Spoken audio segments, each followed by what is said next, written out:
কোন দেশের কুকুর আছে যে বৃষ্টিতে ভিজে? আর এটা বৃষ্টিতে ভিজার জন্য ওই চেয়ারের উপর থেকে লাফ দিয়ে নামছে নিচে।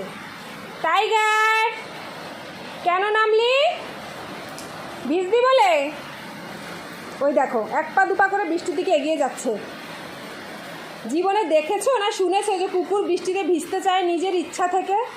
আর এইরকম বদমাইশ বৃষ্টিতে ভেজার জন্য দাঁড়িয়ে আছে, আমাকে পাত্তা দিচ্ছে না কেন বলো তো? ওর জন্য মাছ সেদ্ধ করেছি, সেটা ওকে এখনও দেইনি। ও তো গন্ধ পেয়ে বুঝে গেছে, এই জন্য আমাকে পাত্তা দিচ্ছে না যে তুমি তো আমাকে মাছ দিলে না, তোমার কথার পাত্তা কে দেয়? টাইগার দেখো, তাকাচ্ছেও না। এই হ্যালো, পাশের দিকে তাকাচ্ছে, মানে সরাসরি তাকাবে না। সরাসরি তাকালে রাগটা তো আর রাগ থাকলো না, তাই না?